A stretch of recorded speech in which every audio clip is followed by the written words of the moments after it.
You can start without me. That's such a... I feel well. Alright.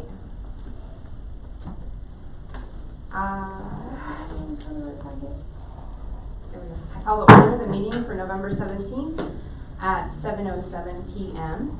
Can I have a moment of silence for all those serving inside and outside our borders, please?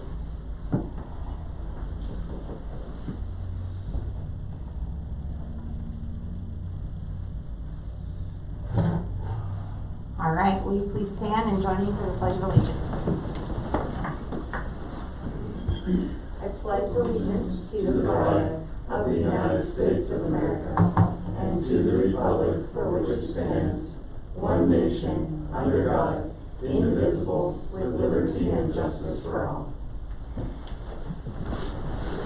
All right, can we have roll call, please, Mary? Mayor Adrian Sandoval. Here. Mike Tupper. Here. Nick Ralston. Spencer Bradden. Here. Troy Blum. Here. Larry Clark. Here. Jeremiah Overman. Here.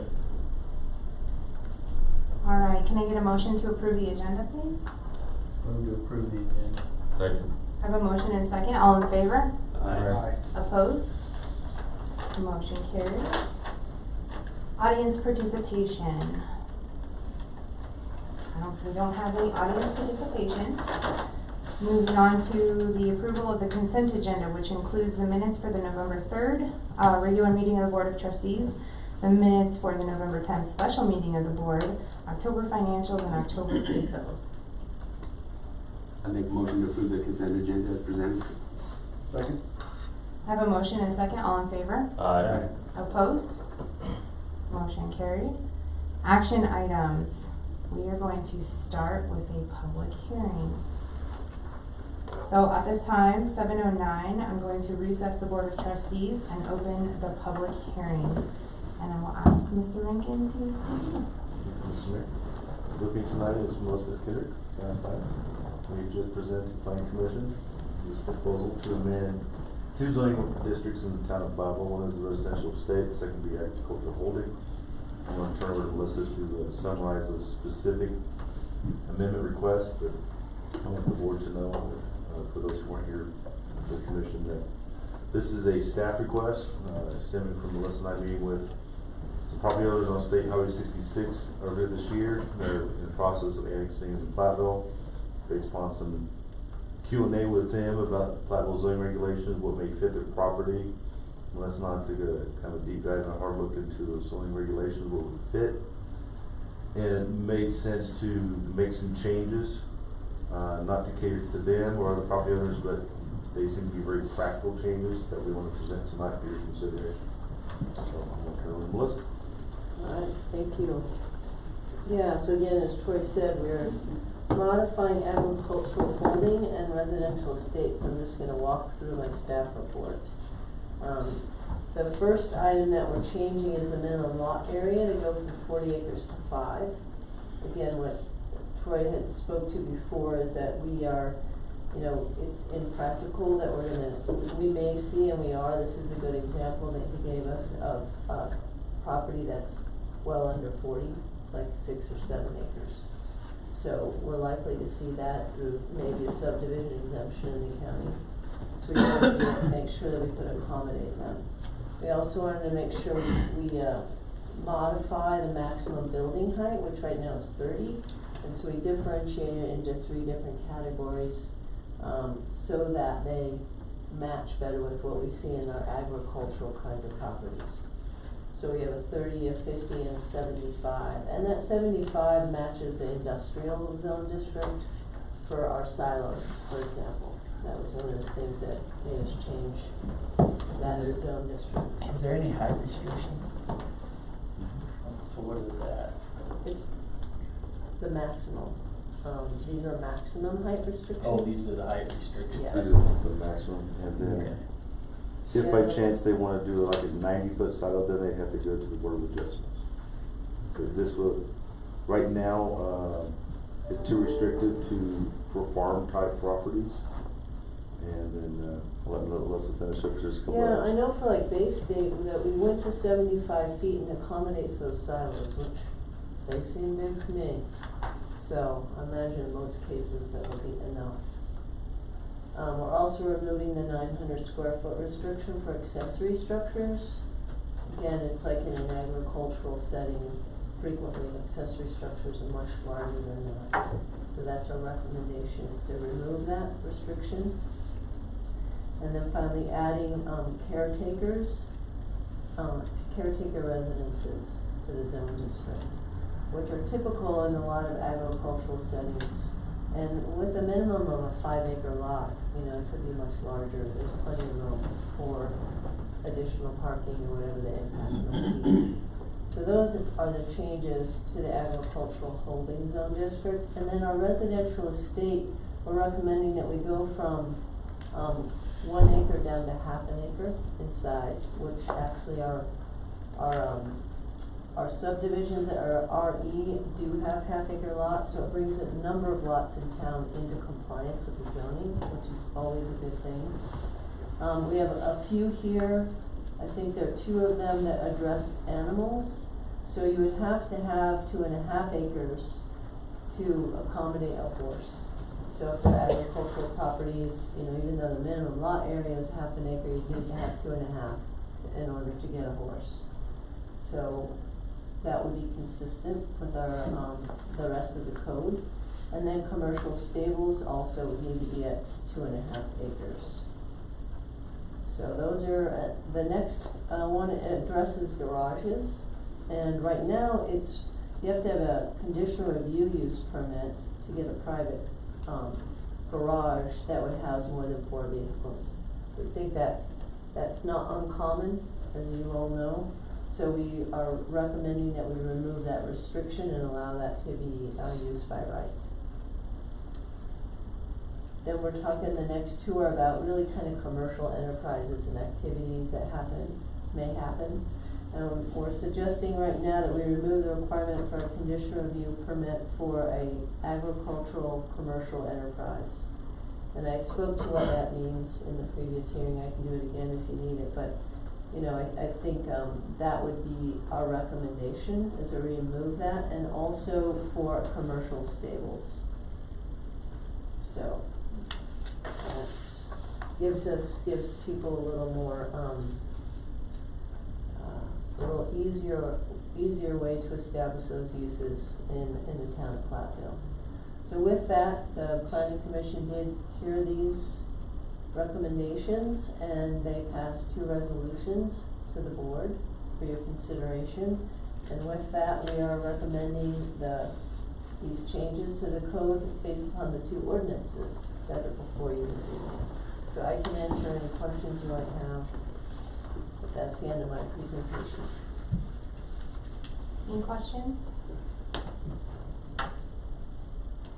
So this list is just the people who are affected? Correct. We notified the direct people that reside in this residential state zone district. I think so. Did we? Yeah, Mary said we did.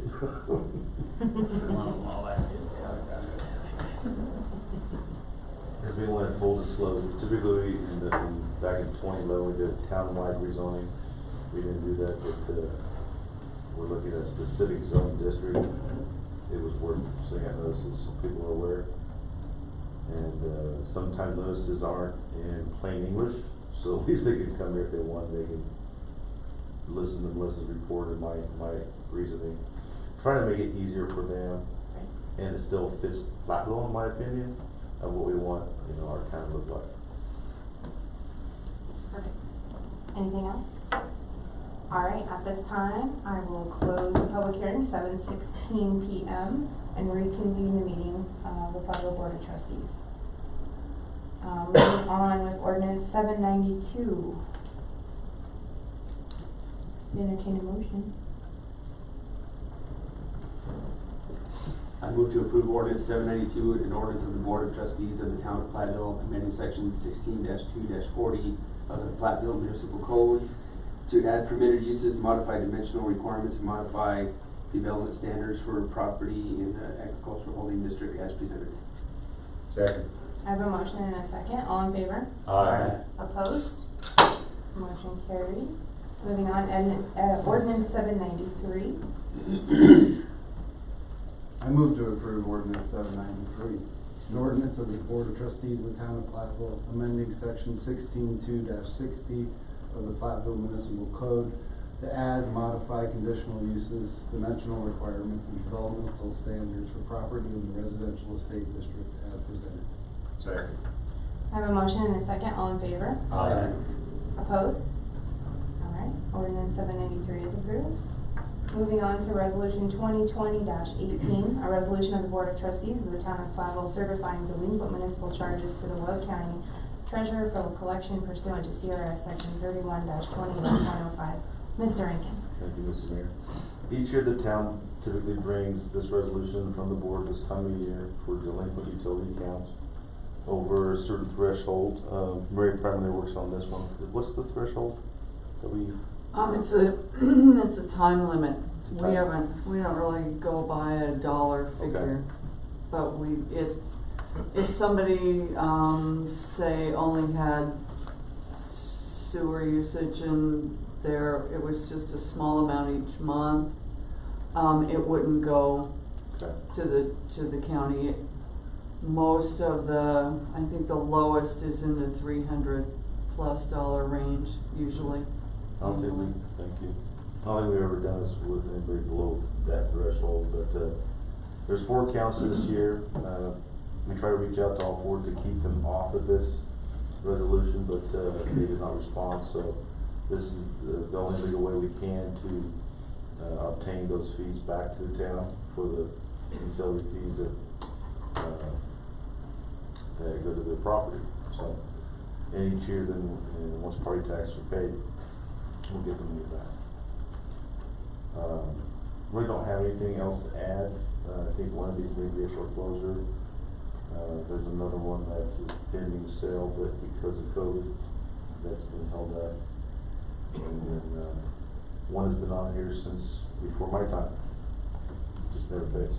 So, but that's all I really have, but, Mary tracks these, discuss it with me, and then we present the board. Okay. Any questions, comments, concerns? Is that money collected at some point in time by the county? On the property tax. Oh, It's a lien, they have to pay it, yeah. or they'll never be delinquent with Will County. And the people on the list aren't opting to make payments or trying to bring the count current. We do have some others that have large balances, but they're trying to get that paid. So we don't put a lien on their property. Just They the make ones an that effort. don't ever pay anything. Yeah, if they make an effort, we'll work with them. It's just, using a bigger hammer. Not gonna ask about that. Alright, any other questions, comments, concerns? I would entertain a motion, please. I move to approve resolution 2020-18, resolution of the Board of Trustees of the Town of Platteville certifying delinquent municipal charges to the Will County Treasurer for collection pursuant to CRS section 31-20-105 as presented. Second? I have a motion and a second. All in favor? Aye. Opposed? Alright. Carried. Moving on to resolution 2020-19, a resolution of the Town of Platteville Board of Trustees granting a charitable donation to the Platteville Veterans Memorial Committee for Wreaths Across America. Mr. Rankin. Thank you. Town received a request from Ms. Salazar, the Veterans Memorial Committee, to ask the town board for a donation for Wreaths Across America. As you recall, we did, the board granted a donation last year at this time. It's a national program, been seen on TV. It's pretty well received. I think, it's well received by the community to acknowledge and honor our veterans in the small cemetery. So, the donation is typically $150, which is standard, but you have some leeway in your budget if you want to increase that or leave it the way it is. Questions, comments, concerns?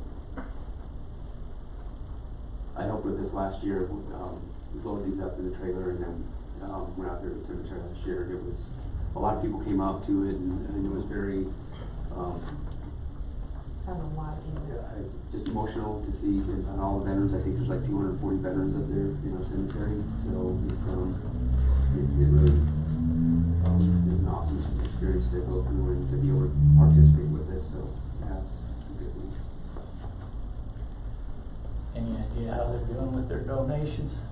I haven't talked to Penny recently about, we town tried to promote it, I've got our message, and, I know Penny's gone next door promoting it, but I haven't heard any details about what they've received so far. They're a little slower this year than they have been in the past because they rely on a lot of in-person, and they're not doing a lot of in-person. So I know Penny did tell me the other day they're a little slower, but they do have a code now, and they can accept credit cards over the phone, and so that is helping. I think it's $15 per wreath is what it costs for each wreath, so, Is it 15 or 10? 15. 15, okay. And, I know she brought it up at the memorial last week, I think we had maybe 30 people up there for the Veterans Day Memorial, but she put out some dates about where people can go and donate, so. How much was set aside in the budget for donations this year? We set aside well over $1,200, and I think the board's only authorized half of that because typically, like after prom and homecoming, a lot of those were canceled this year. So you can easily double this request if you want to. Because I don't foresee another donation request coming in the next month. Yeah, I may be wrong. Yeah, we could do 300. We did the food bank 300 door this year. We gave 2 separate 150 to the food bank in Will County. Okay, I would entertain a motion. I move to approve resolution 2020-19, a resolution of the Town of Platteville Board of Trustees granting a charitable donation in the amount of $300 to the Platteville Veterans Memorial Committee for wreaths across America as presented. Second. I have a motion and a second. Roll call, please, Mary. Mike Halber, Aye. Nick Ralston, Spencer Bradnan, Aye. Troy Blum, Aye. Larry Clark, Aye. Jeremiah Overman. Aye. All right. Thank you, everybody.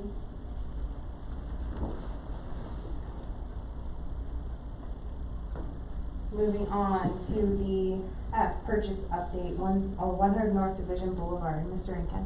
Thank you. I presented the board in the packet the updated purchase and sale agreement that I worked with the town attorney on.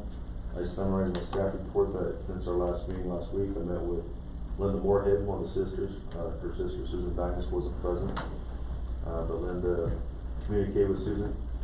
We talked back and forth about some various prices that I was looking at. We started with $450. She really didn't feel with another offer, quote unquote, on the table that would be something that'd be enticing to them. So I said, if you essentially take off the realtor fees, that'll be your dime. We talked about the asbestos mitigation, or at least the estimate. We did the test. It was pretty nominal cost to do that test, but one way or another, I explained to her we're going to have to do something with that home, whether we keep it or we demolish it. Asbestos mitigation will have to use. We have to consider that in our cost.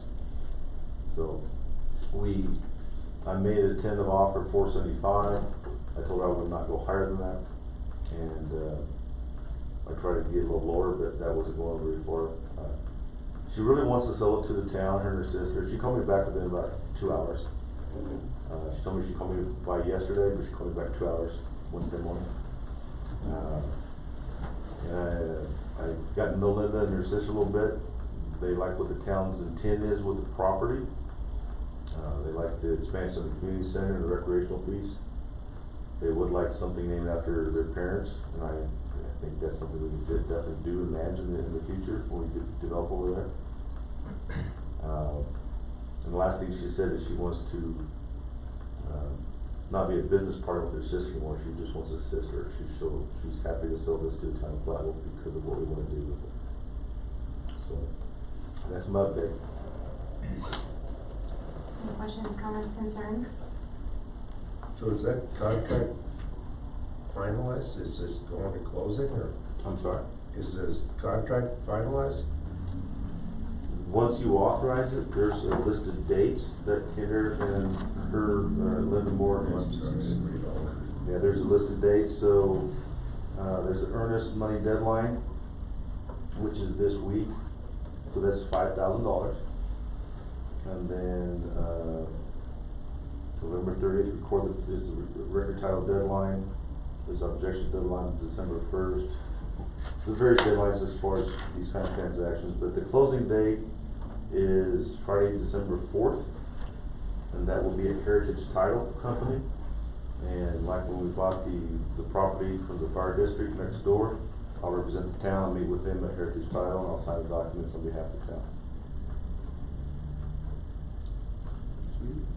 And then, that's about it.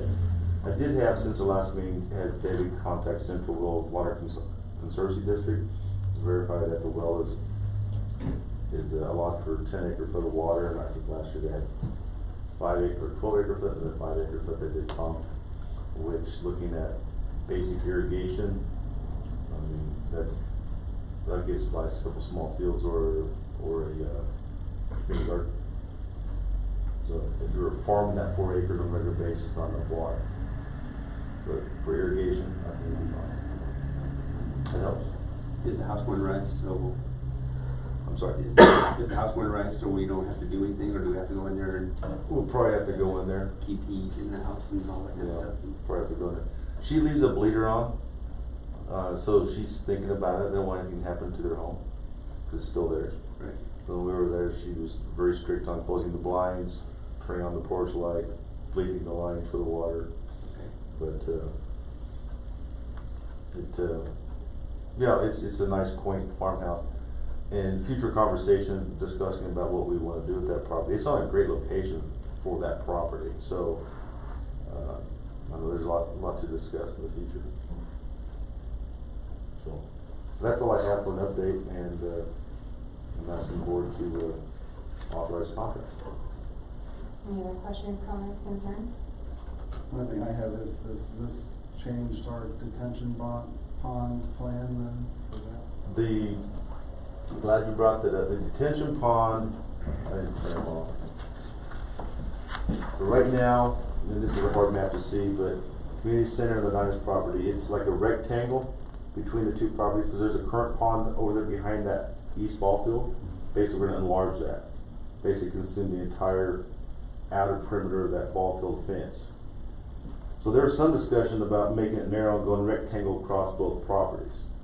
The more I talked to David about that, it would actually, I'd rather just leave the detention pond where it is, because it's unlikely to put another field behind the current field.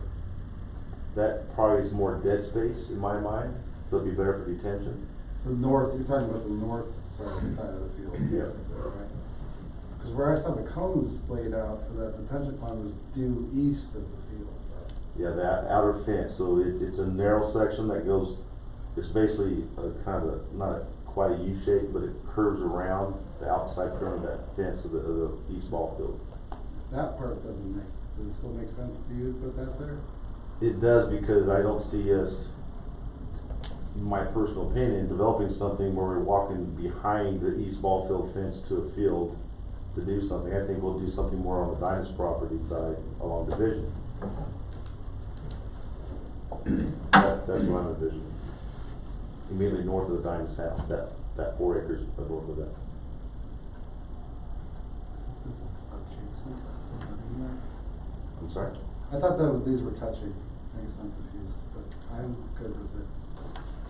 Yeah, this detention pond would go right up to the Dynas property, but instead of making it more rectangle from across the ball fields over to Division, I would recommend just leaving it the way it is. I think it'd be better utilization of those 4 acres. Sorry for turning this out for everybody. All right, any other questions, comments, and concerns? I'd entertain a motion, please. I move to accept the terms of the contract to buy and sell real estate as presented and authorize town manager to execute the closing documents. Second. I have a motion and a second. Roll call, please, Mary. Nick Ralston, Spencer Bradnan, Aye. Troy Blum, Aye. Larry Clark, Aye. Jeremiah Overman, Aye. Mike Cowper. Aye. Alright, motion carried, exciting time. I'm bringing up a Google map of it here. So, right here. And Yeah, then, it was all over the map. Both sides, just trying to put a field here. okay. You know what I mean? Okay. Alright, moving on, Platteville wastewater treatment, improvement project, Seymour Services, Mr. Rankin. Thank you, Mr. Mayor. This past Thursday, JVA and David and I were scheduled to have the interviews with two finalists, the two final contractors of the 8 that submitted bids. I missed out on those. I had to rush home and do wastewater cleaning in my basement. Sorry. Yeah, it was fun. But David and JVA did it's a combination in-person interview in this room, and then some of the staff from both contractors were on the TV in the Zoom meeting or the team meeting.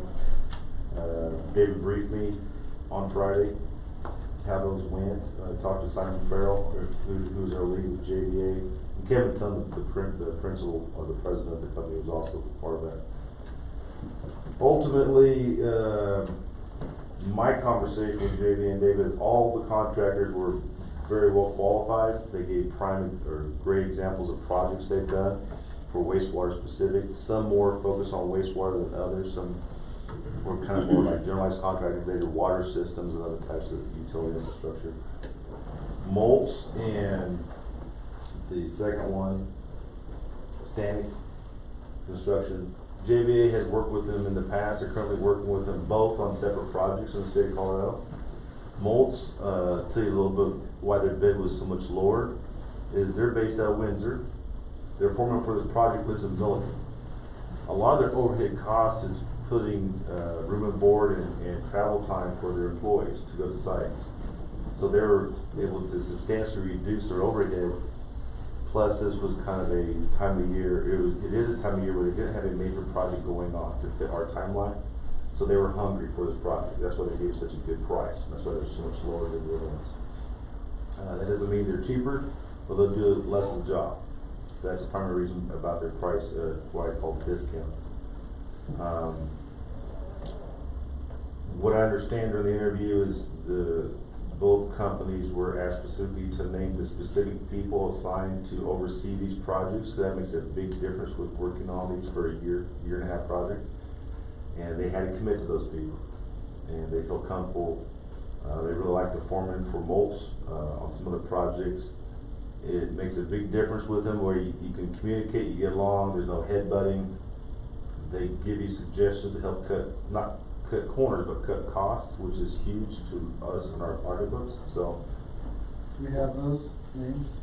I don't have the specific names for the foremen and on the details of that. So, by the way, I did excuse my department heads from tonight because of COVID. We went back to 10 max. We tried to 10 max. So, David said I'd get him on the speakerphone if he wanted me to, but I felt pretty straightforward. The costs are very reasonable. JVA has worked with them. They have good quality work and they have good staff to work with, which isn't always the case. That can delay a project and cause issues. So I asked Simon to send a letter that's in your packet making that recommendation. So the CMAR cost is actually $11,327. So part of this process is each contractor was to propose what their total cost would be if they did the whole project from start to finish. So please keep that in mind. You're not approving that. You're only approving $11,327 tonight. And then the way the CMAR project works is if things go well during the rest of the 60-70% design, Moltz is part of that to reduce change orders as we go along. Then a final bid or final cost will be given for that as long as their cost doesn't change and things go well in the D&E. I'll probably recommend to the board that we just contract with them again to do the actual construction because of the cost savings. So I just want to be very clear what the board's looking at tonight is just the CMR aspect for probably the next 4 to 6 months. So we want to have this ready to bid out next spring, late spring. So is design gonna be a brick building or metal, or what, is that part of the design? that they're It gonna hasn't put together? been decided yet. What JVA initially estimated it to be was a pretty, what I call fancy, double-walled stone brick building, blah, blah, blah. The thing is, we want the contractor's input because the cost of the buildings alone could be a significant cost. So, we also have to follow our own IBC, International Building Code. And sometimes those buildings on the wastewater facilities classified as an occupied structure. And Dave was explaining to me actually yesterday that on those brick buildings, if they're classified as occupied structures, then they have to be a double brick layered building to meet IBC building code instead of single brick, which of course reduce your cost if you can go to a single brick. As an example, we don't know the details yet. If we go metal building, it'll be with a brick veneer facade to make it look nice. And but anyway, Maltz and the other company had some different ideas about that, because we made it very clear to them when we did our first meeting with all the contractors outside of town hall weeks ago, and they introduced me. Our price is $4.9 million for the total project, which is below estimate. But we made clear to them that if you can do a quality job and meet that, so I can save money, the town can save money, then we will probably strongly consider you. And Maltz came forward with that. So I was happy with the bid. So some of the other companies I believe had, you had to have so many crews to do multiple jobs. And some of these companies are bigger than others. Maltz is a mid-range company where they can do like from my understanding from JV, 3 large projects at once. Another thing about our project is they really don't have a big project overall, so they can put a lot of people on this project this next spring. So it's positive. So. Nice. Any other questions, comments, and concerns? I'll entertain a motion, please. Move to approve Mold Construction, Inc.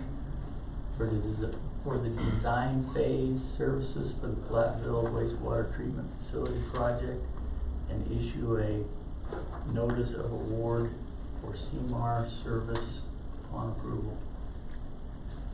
Second. I have a motion and a second. Roll call, please, Mary. Spencer Bredden, Aye. Troy Blum, Aye. Larry Clark, Aye. Jeremiah Overman, Aye.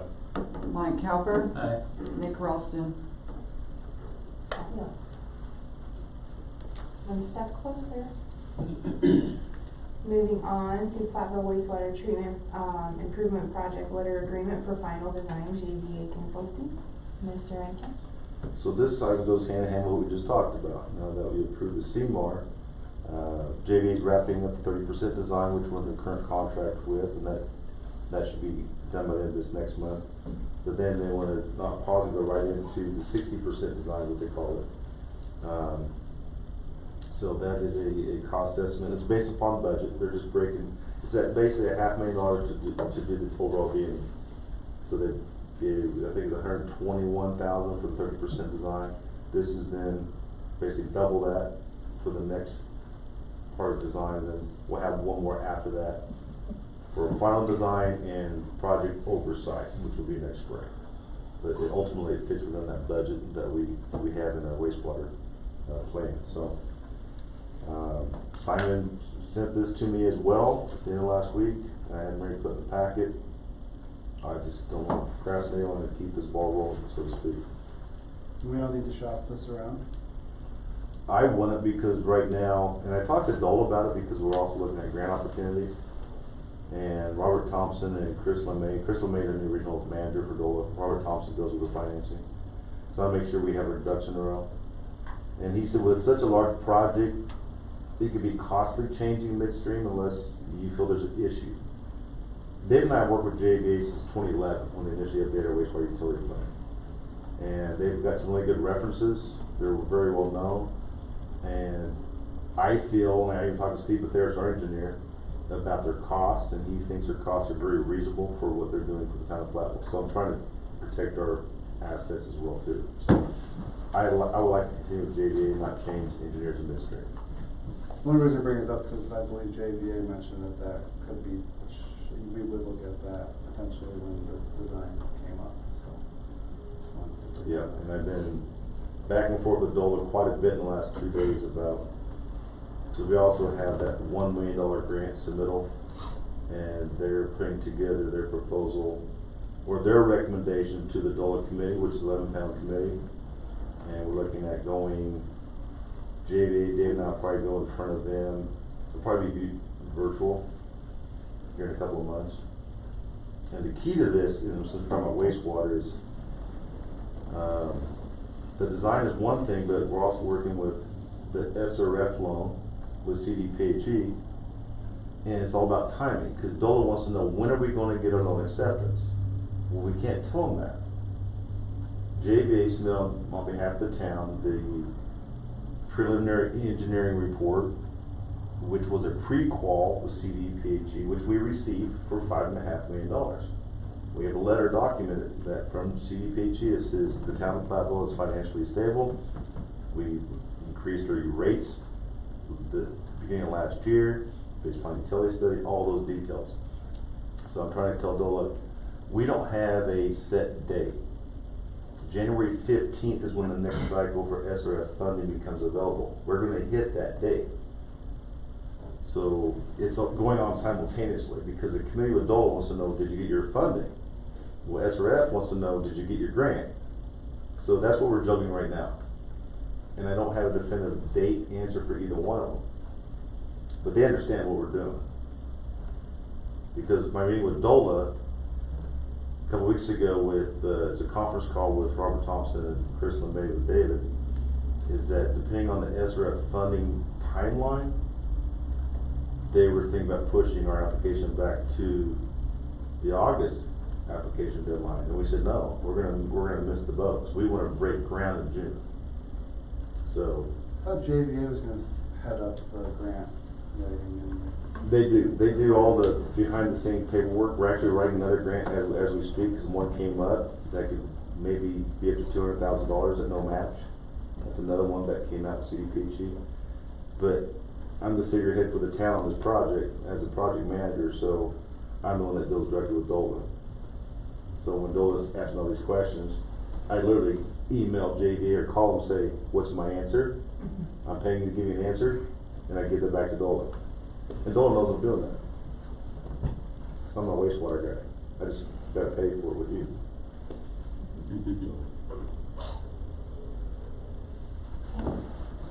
Any other questions, comments, or concerns?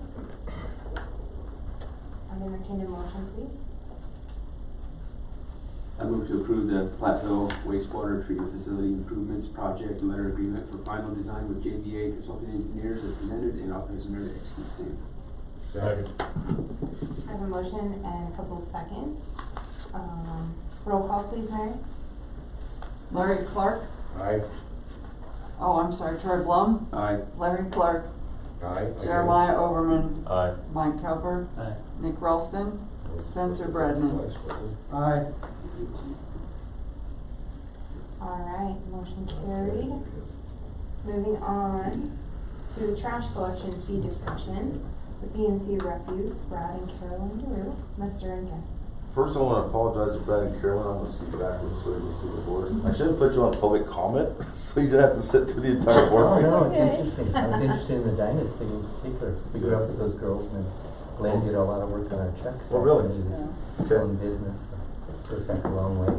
Absolutely. I didn't bring out the podium tonight. Kind of more casual now with COVID, but less things you touch, the better probably. But Brad or Kelly called me up and asked about discussing the rates with the board. So I told him tonight would be the best night to do that because of the elections we previously had. I was a little busy, so I want to turn it over to Brad and Kelly. Right here?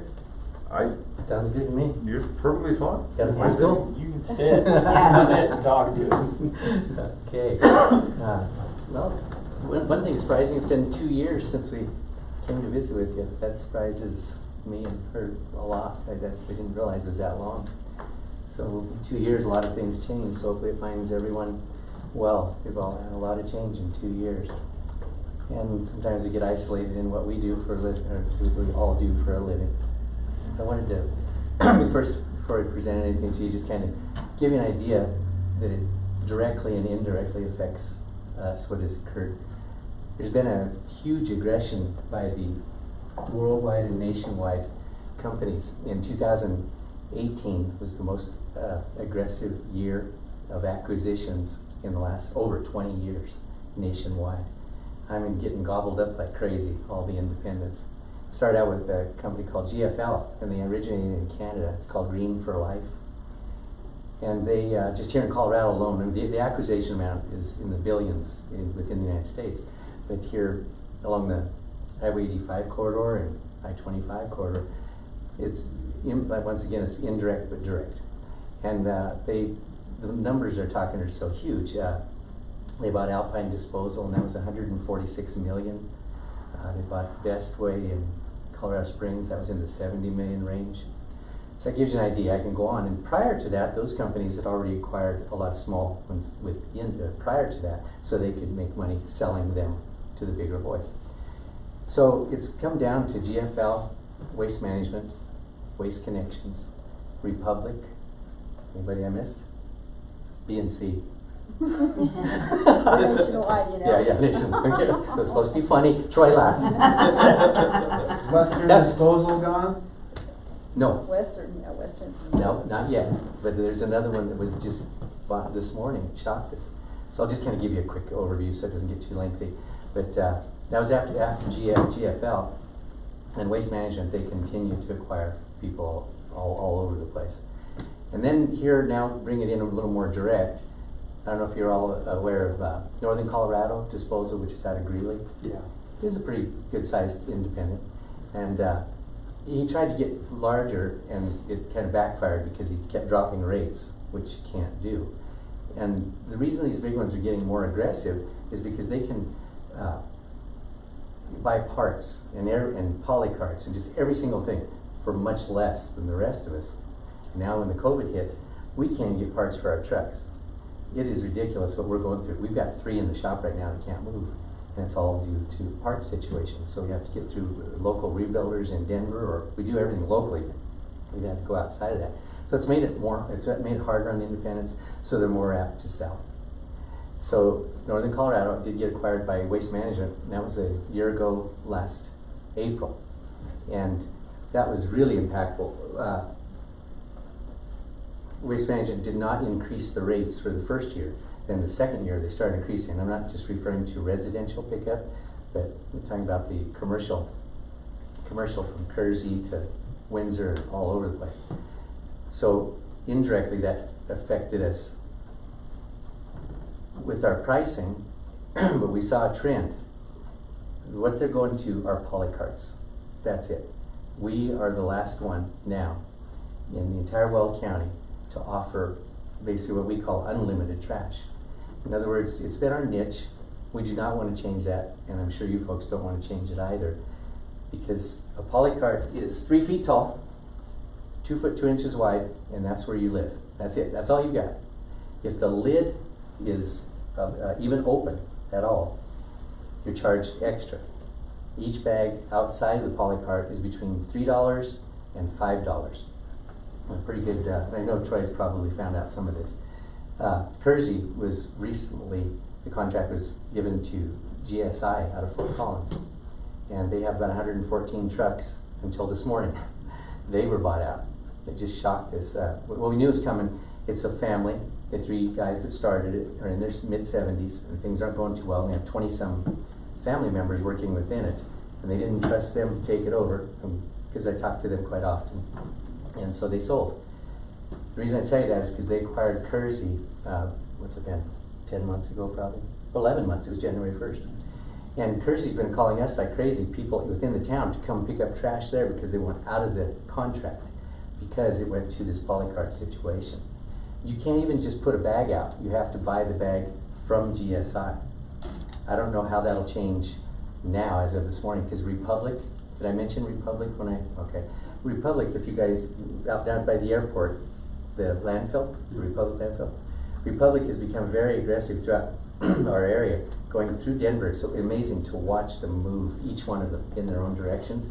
They just crawl. So Republic has come clear around through Commerce City, Adams County, and then Commerce City, south in Denver, and all the way around to Erie, Superior, and then they ended up over here at the Meade exit, Highway 66 exit, and they really pushed in that industrial area there. That's why it was advantageous for them to acquire GSI. And when I say GSI, it's Gallegos Sanitation Incorporated. They are huge. They have Windsor, Loveland, probably 80% of Fort Collins, and then they have moved right across through Greeley and then to Kersey. So when they went to Kersey, they offered you the polycart, then you have a price for an additional polycart, and then you have the addition for the bags that you purchase from them.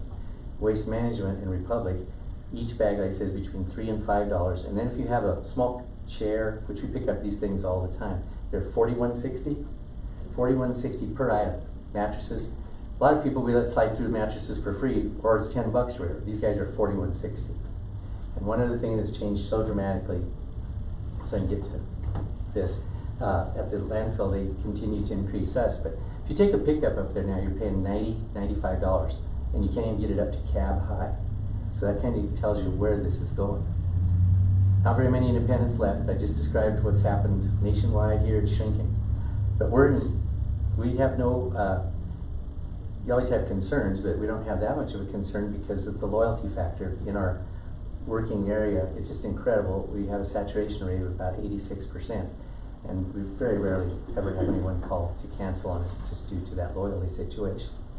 And then when you get down to Platteville, that niche, we would like to continue just like we always have. And Carolyn will distribute some pictures to you before I give you our proposal, if that's okay. But just when she gives you the pictures, you'll see. Are you ready? You're on. Do it. Like you. My gorgeous secretary will now approach you. Keep your eyes on the papers. Yeah. Was it the Garrett brothers or Grace Kingsburg? Are they still around? They sold. Did they? Yeah, but to another independent. Okay. It's called Arrowhead. Okay. Yeah, Al is a he's a tremendous. I used to work with I think it was one of the nephews, or I think his dad was part owner, but. Oh, the nephew.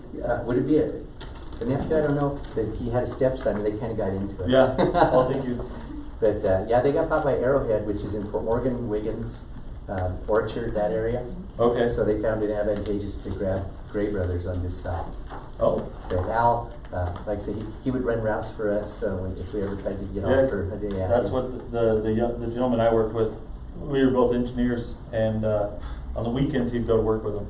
Oh. Just to help them because they were so far behind. So far behind, yeah. Just trying to keep caught up. Yeah, he had the same situation with labor. How can people like us pay what the big boys are paying? What? Just so we don't get off track. First, if you look, did you give them the pictures? Okay. So if you look at the pictures first, I'll just use Troy's here. Not a single picture Thanks for not taking a picture of my house. No, Troy's is going to be on the TV in just a moment. We couldn't get it on this. I tell my wife, Brad, don't clean the basement every week. Well, if it's not you, it's somebody else. Oh, I know. What this kind of demonstrates to you guys, if you can, these each give you just what we took here in just the last 2 months roughly. Just a few. These are not just someone we chose to show you. Oh, look at this, and then use it. This is everywhere, and if you drive around, you'll see it. And we kind of did a small one, a medium, large one. So I'll let you kind of digest those a little bit. There's the two pages. So when you're ready to move on, tell me. Or did you already? Adrian's ready. She's ready to go home. She's got a TV show to get to. No, there's none left on TV. No, I had I've a seen my plumbing neighbors. situation like Troy, so I was waiting for, I was like, saw these, and I was like, oh, now my plumbing's going to be on the picture. Well, this gives you an idea in those 2 pages as to what we deal with. We do try to talk to people now because, as you can see, a lot of them are out of control. But fortunately, throughout the years, a lot of new people are coming in. We used to have a rapport with almost everyone, but there's a lot of new people, so we just casually let them know who we are and what we can work with, and we know when they move in, they're going to have more for a while. So we don't approach them for a while, but when it gets to some of these degrees, then you have to have a little bit of a talk and say, okay, that's about enough. And so anyway, now if you take the little single picture, That one, I took, Bella Vista, right on the very end of Bella Vista on the road that goes by the entrance, actually south entrance. That's your 90 gallon, or 95 or 90, what are they? 95? 96 gallon polycar. Those people don't use this all the time, but I took a picture. So you can kind of compare. That's what you get with all the national companies now. And I'll just give you a few of the towns that are under contract, like Platteville. We have Platteville, Gilchrist, and LaSalle, which I'm sure you're aware of. And then you have, of course, Evans and Johnstown, Milliken, Eaton, Alt. Those are all waste management. Well, every town there is. It's all waste management except for Kersey, which is GSI, which I just demonstrated or just told you about what they do. And now, of course, Republic start fighting to get some of those smaller ones, so they'll get into a fight. But what it's transitioned into is that, and there's a reason for it. Of course, keep the lid down on that. How much can you get in it? Well, not what we pick up. About 3 bags. It's pretty simple. About 3 bags. Yeah, about 3 bags. What do you do with your grass? Firestone. Pardon? Add waste management, Firestone. Oh, did you? Yeah. I'll let you talk. No. No. It works as long as they give you one for recycling also. That was, You had to pay for it. that one, in Frederick, they gave you a recycling one. They Yeah. gave it with, now was that, and Frederick's not a contract town, so that was individual That was with you? individual, yeah. Yeah. It was part of the utility bill.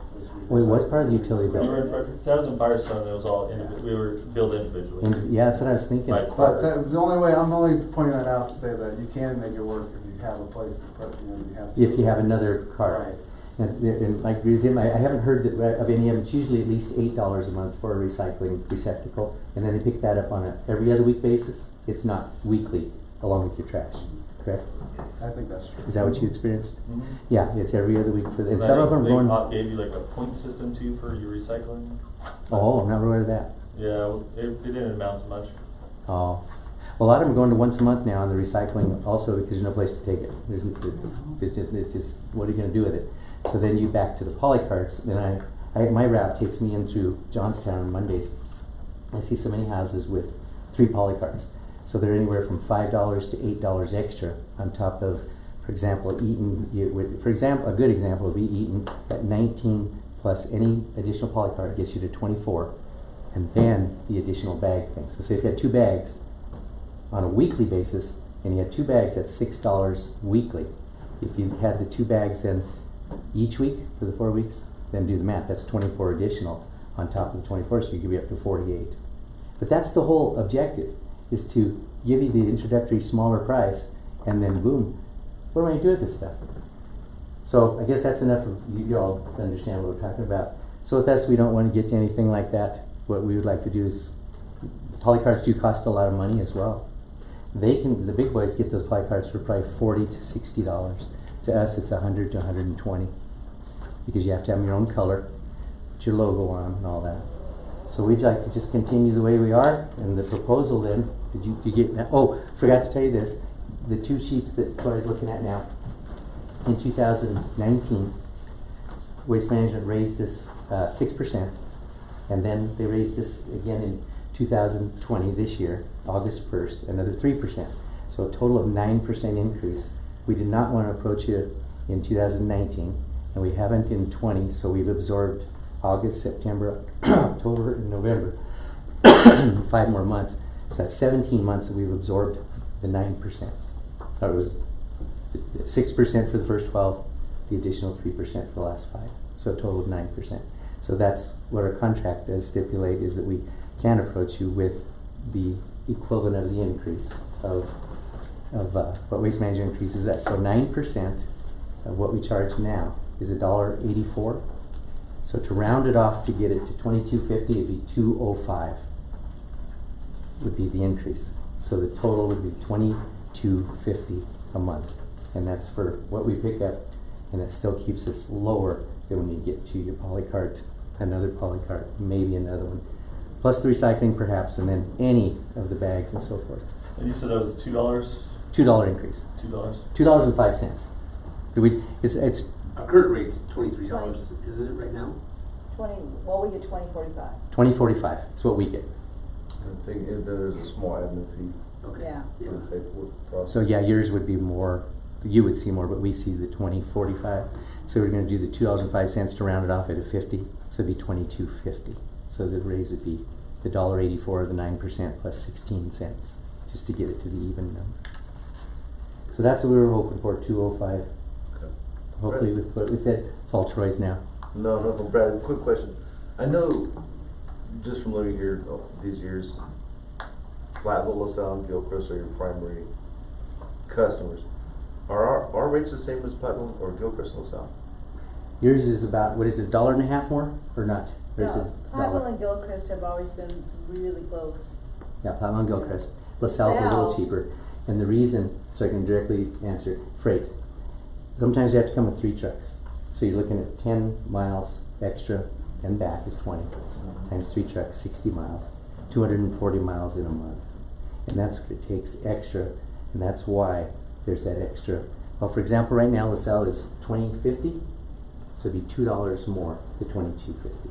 Okay. 'Cause my son lives in LaSalle, and I was just comparing. I knew his was a little cheaper than Yes. mine. I just didn't understand why. Yep, and that's the only way we could figure out how to.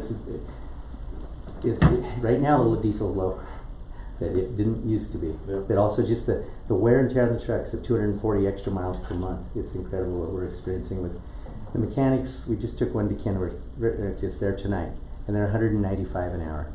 We generally go to. Are you familiar with Dan Baker? Dirty Dan's Garage in Peckham. Yeah. Yeah, Dan was my age, and his son's running now. They're struggling. They can't get good mechanics and whatnot, and we've seen where we've had to go a little further with some of the expertise.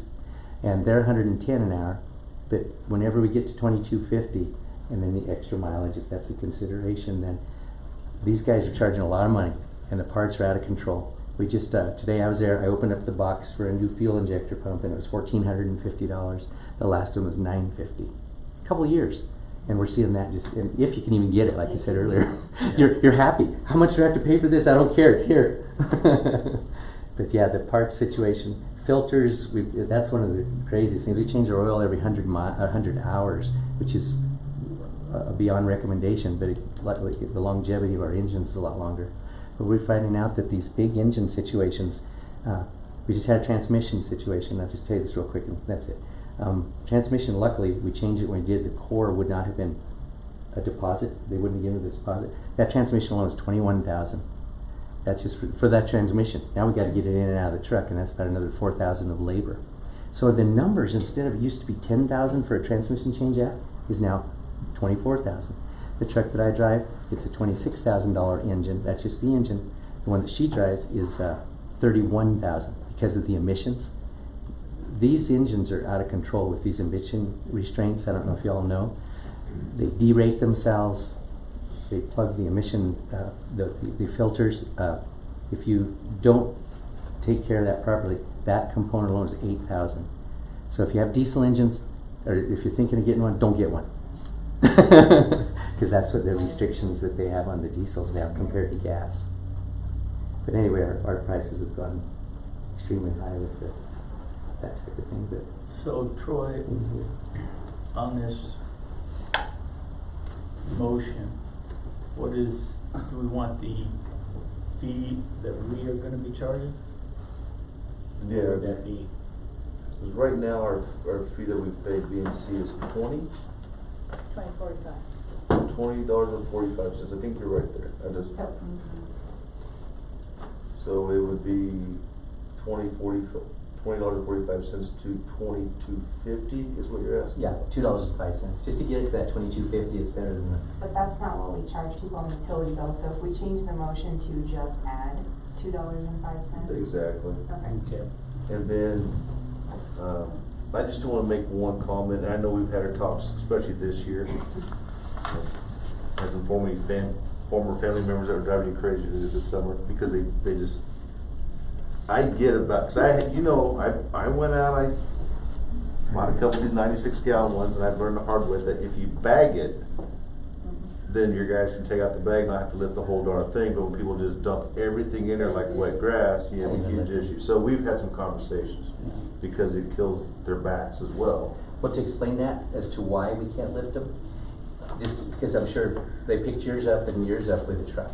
with her, yeah. So you buy the polycart, like say you order them specially for your truck.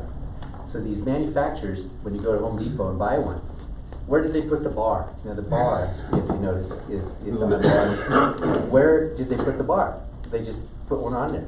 Well, each company has a different height for that lift. There's a lift that goes on the back of the truck that hooks into that bar, and then you can lift it like a regular commercial dumpster, our regular dumpsters. The problem is everybody buys a different one. Yeah. Some people buy, what is it, a 60? 64s are not bad, but a lot of people will ask me, doesn't your truck lift those?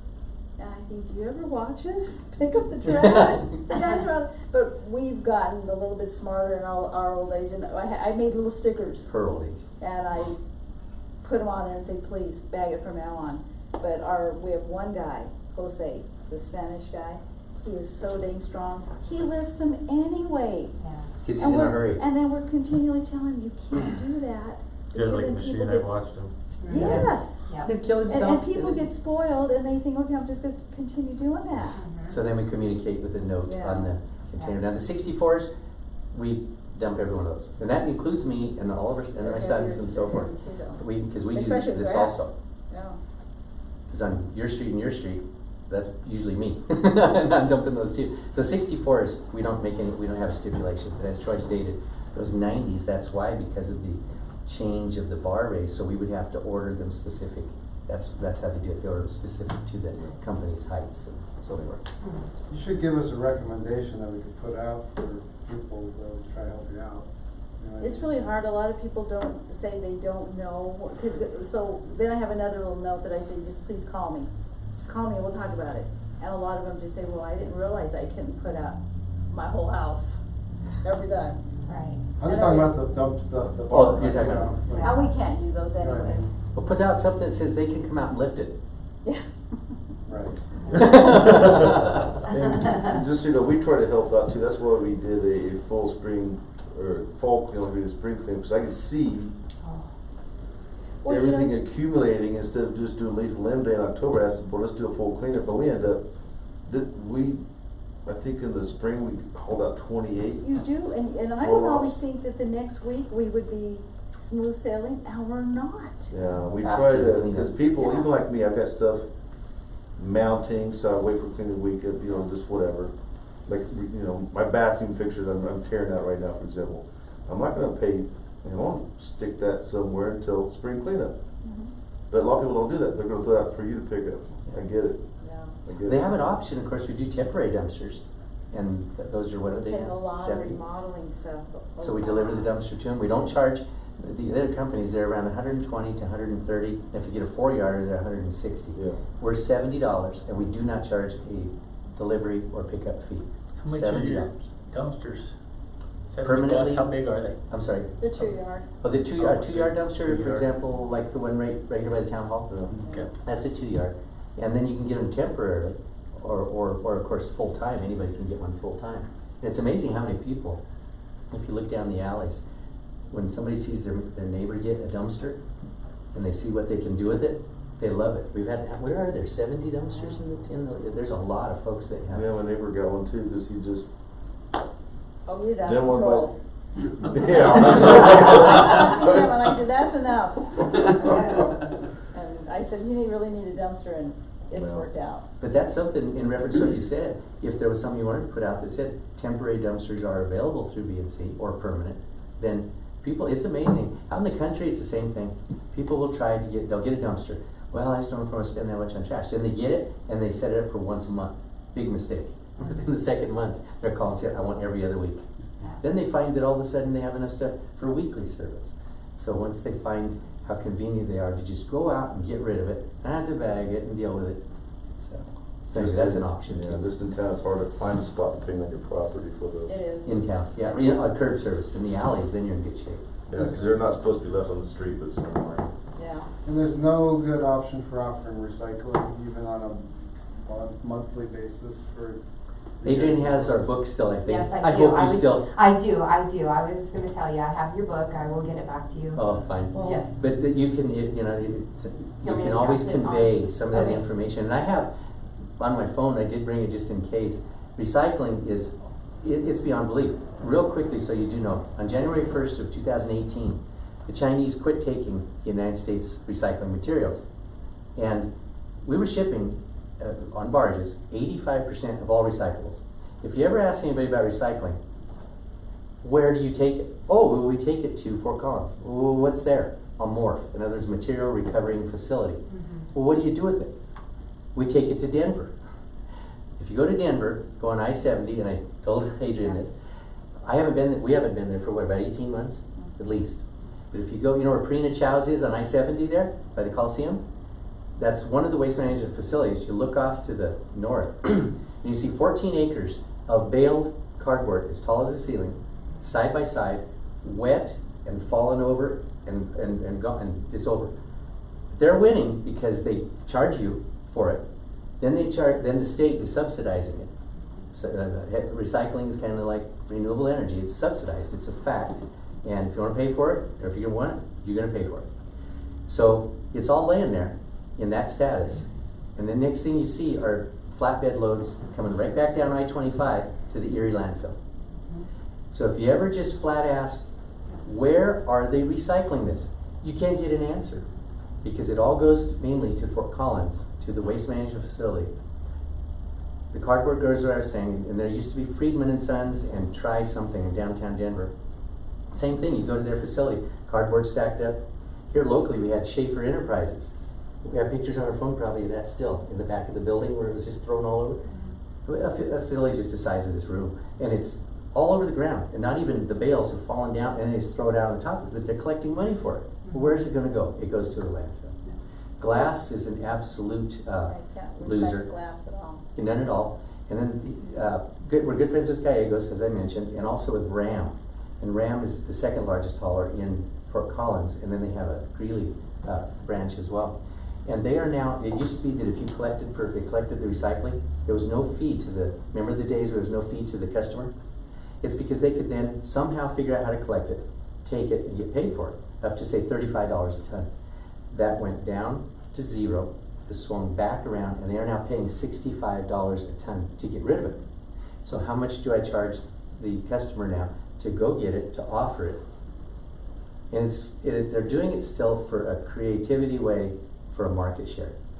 If I offer recycling, I can get a market share of people that still believe in it. But to end that, I get really, and Adrian knows, Yes. how upset I get about this, because it's such a fallacy, and all you have to do is look.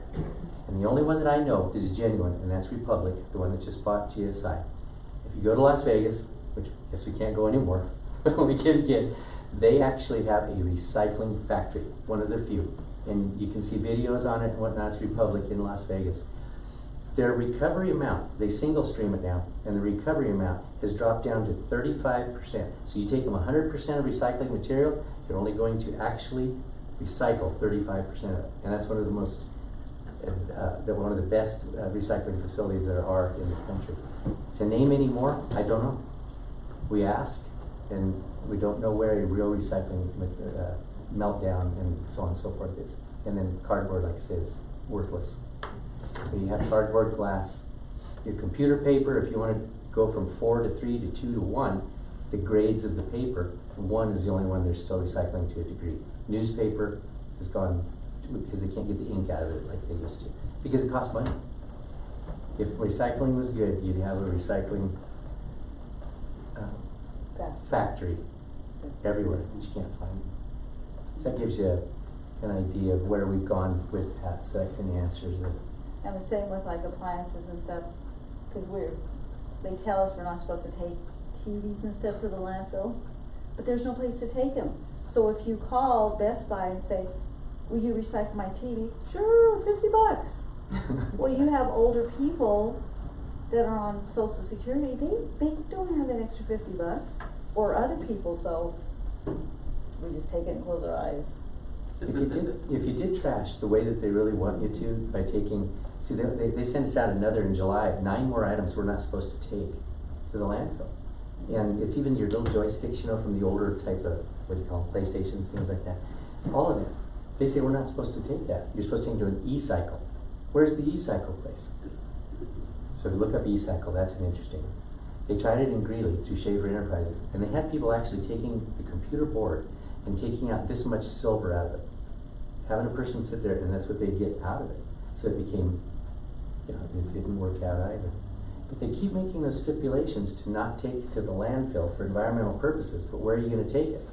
Well, she just answered So it. now we're to tires, we can't take tires. We almost got thrown out of the landfill here about 2 months ago.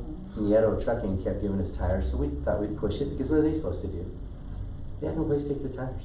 So the landfill operator told the guy that told the, well, we have a new manager of landfills too, a district manager, and he's not as forgiving as the old one. It's not gonna happen anymore, period, so tires. From tires to your paints to, we're still old fashioned. You can tell anybody, we will still take the paint, we're not supposed to. As long as they let the can dry, take the lid off, let it dry, we'll take it. But we can't take regular paint because they identify it. Plus it's not good for the trucks because you can imagine what it does. But I could go on all night long. It's just that it could be one of your biggest utility bills if you actually did everything from batteries, I can go on, from batteries to tires to the e-cycle materials to everything. Where are you gonna take it? Drive to Frederick for a hazardous waste one. That's about it then. I don't know. So that kind of gives you an idea. One quick question. This looks shorter than mine. Is that shorter than mine? That's No. a 96. That's a 90, they're okay. Yeah. Okay, I agree, good to know. but I was up in the top, up in the truck and took it down, so that may be it. It was on purpose. Oh. I tried to dwarf it as much as it worked. I was like, dang, you're right oversized. Well, when I bought mine, I thought, you know, instead of having 5 trash cans or whatever out there, buy just one to have out there, but then it's too heavy, you don't Yeah. think of that, you know, so. But it was, Yeah, as long as you put bags in it or whatever, we're good with anything, just to those big suckers you just can't. How many of these pictures were taken after a holiday? None. None, that was, this is what, November, so this would have been in September, October, Yeah. and November. Actually, Christmas isn't bad. Christmas Like isn't Christmas, bad. it's not bad. I wouldn't expect so much Christmas as like the summer holidays, Oh, where you get gatherings, obviously not You this should see year. what we picked up.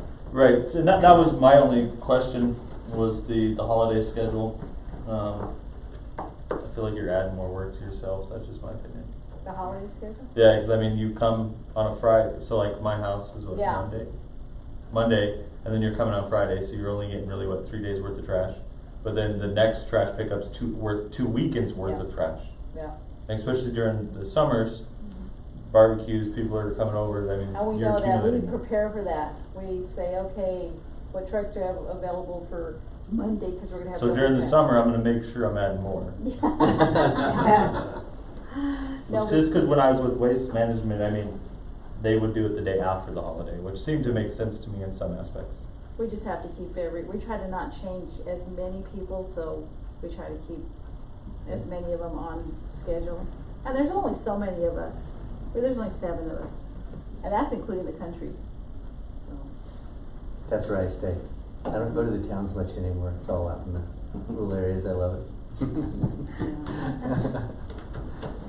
I will just voice my only concern is the seniors and the fixed income, and just like on my block, as you will know, I have Fred, I have Meg, and I put my trash out, I roll out my big 96ers out there, and I look down, and they have 1 bag. And they're paying the same amount as I am. You know, And that just killed me though. John said you had mentioned that, Yeah. and then it offsets itself with the people, the seniors that have alleys, Some of them. alleys, so have gardens, and seniors are the ones that have more time at home to clean things up, and there's a lot of them are very, they're in a nice place, and then they have gardens, so there's a split there, I don't know what the percentage would be, but there are a lot of seniors that do produce more than families due to gardens, more lawn care, they water the heck out of it and mow it twice in a week. Well, seasonal, I get Yeah, that. and that's seasonal, yeah. Yeah.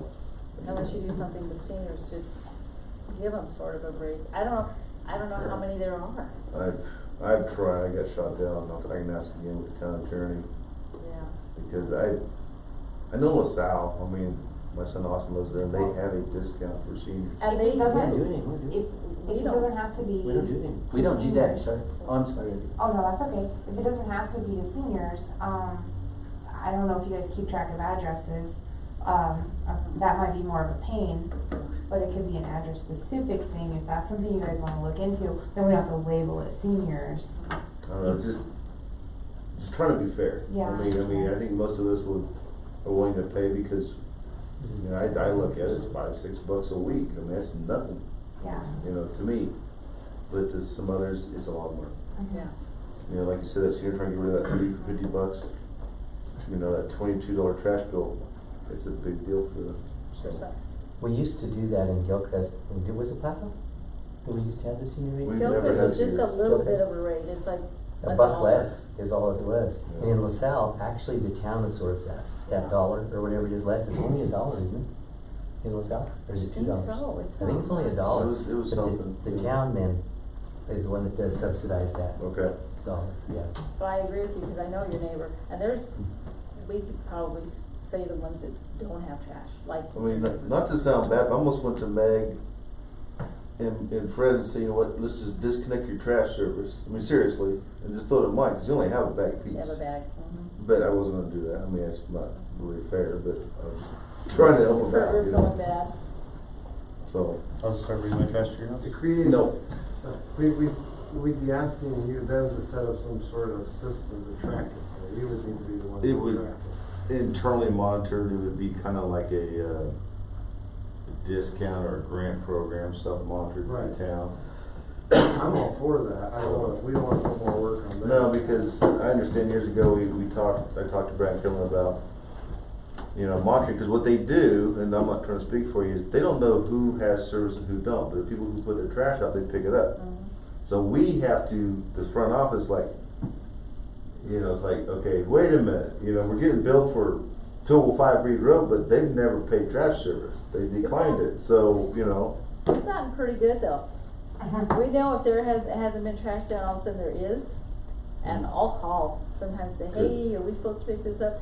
And the guys on the back, they're really good about it too. They'll say, we haven't done this before, and 9 times out of 10, it's a new person, and they have signed up. Okay. But sometimes there's the ones that skip in there. It used to be in Bella Vista, but we got that pretty well, I think. Good. Yeah. Because they did what you just said. They would put it in one spot. How many Tell it was 3 houses. Yeah. How many towns allow multiple trash services in that same town? Do you know? I think Fort Lupton did at one point, didn't they? They did, they just changed last year. Where the residents can just contract with anybody. No, they used to be that way. They used to be, They okay. just contracted with one company 'Cause I would last year. hate that, not, Yeah. no. Well, the reason they did that is because of the deterioration of their roads with all the different trash companies driving around. Yeah. Yeah, We couldn't figure it out when you told us that. Then BCD, they're from right. Commerce City, and then they branched Oh. into Bryan. But they would, people will call us, but it's BCD. Oh. No, there's a B and C something in Elizabeth. Huh. You wouldn't believe the calls I get for Elizabeth and Kiowa and Parker. Oh, wow. Time to expand the business. Well, But the I don't even know BCD, who it is. I talked to them, and then they said they were still picking trash up in Fort Lupton, because I asked them about that, and they still say that they do have residentials in Fort Lupton. So I don't know how restrictive that is, because in Fort Collins, they were thinking of going to, you know, these big cities, they have to worry about something like that with the trucks. They were gonna quadrant the town, so that was terrible, they really fought about that. Well, I know they had a public meeting and then nobody showed up. And then after everyone's trash service changed, then everybody showed up. Yeah, and so I don't know what the outcome of all that was afterwards, but. But something was going yeah. on there, because BCD was affected. Yeah. But that quadrant thing, if you have an older area that has more alleys, then there's gonna be more quantity. If you have a newer area, then it's not as much. So boy, they shot that down real fast, because they were gonna designate a various company in the quadrants. Right, wow. All right, any other questions, comments, concerns? The only thing so our fee that we add for administrative fees is another $2 on top of Is it $1.50, I think? Oh, I don't know, I should have looked that up. It used to be $1.50, I think it hasn't changed. I think it's $1.50. Why don't we just deal with what their increase is, Yes. and we can figure this out later. So, My only comment is thank you for all the information. You guys are great. He can talk forever. Oh, you want more? No, we He's don't. like, I'm I can make some up. I can also talk forever, so I appreciate it. And I really appreciate all the hard work. You guys really seem to care about Platteville and eating the rates and everything you guys go through to do what you do for us. I appreciate it. I think Thank we you. do, because we know, we're such a community, we've been around for so long, and we It's used to where I know grew up, everybody, we right don't here in anymore, but, you know, especially the older people, you know, I just like doing stuff with them, Yeah. And that's changing. It's a sad thing. yeah. There's so many of the newer folks that aren't friendly, Yeah. honestly, just be honest. They, Yeah, you 'cause go we're right to the curb and they traditional. won't even look at you, they'll back right out, you know. They'll even back your truck up so they can get out, you know, and they don't care. It's just a different, as we all know, things are different. And it used to be we knew every house, every person, and things are changing, but I don't know. Well, thank you guys. I entertain a motion. Based upon the presentation, I can't even read this, so I make a motion, we increase the trash rates by $2.50, was it?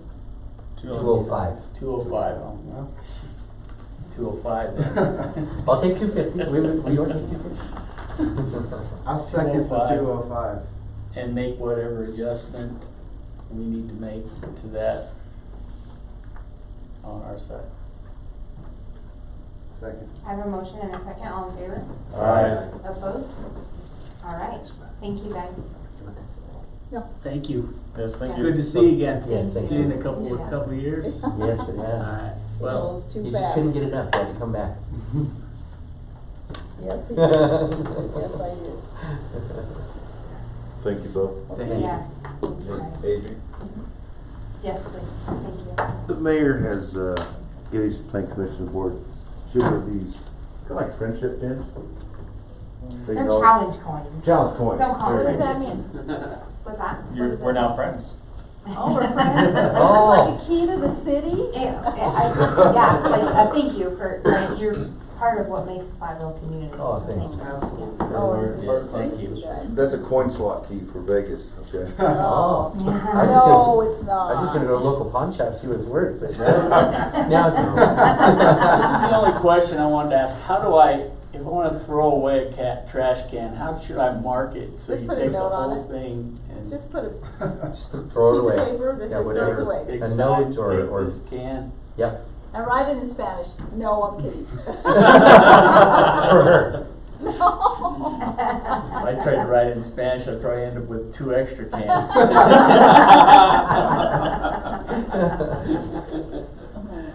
Thank you. Thank you. Thank you. Thanks, guys. All right, moving on, 2021 budget salaries and benefit discussion, Mr. Incan. We spoke about this about a month ago, the last budget discussion. Asked the board because our last regular meeting was the election night, it's gonna be till tonight. And I'll be honest, I went through different scenarios, I didn't, know which one I wanna go with this initially, but got some handouts, you can keep them more, I'm gonna discuss them, I'm not gonna take a lot of your time. But yes, for my opinion, I'm gonna give that to you. I wanna start by saying, if you recall, we set the initial draft budget prior to capital projects. And the initial draft budget had a little over $255,000 in revenues or expenditures. After capital projects, about 653 in the red, but we're dipping into reserves. So I have last time Mary generated that salary survey that we obtained. I took the same survey and I just reformatted it just for easier tracking for me because some towns had positions we didn't have. Thanks, sir. And then I also sent this to my department heads this afternoon since I excused them and they felt offended, so I just sent it to them so they, Mary, don't roll your eyes. I got one for you too, Mary. So on this front page, just wait a minute. Come back. I want to explain myself here and why. Well, I'm going to go in order.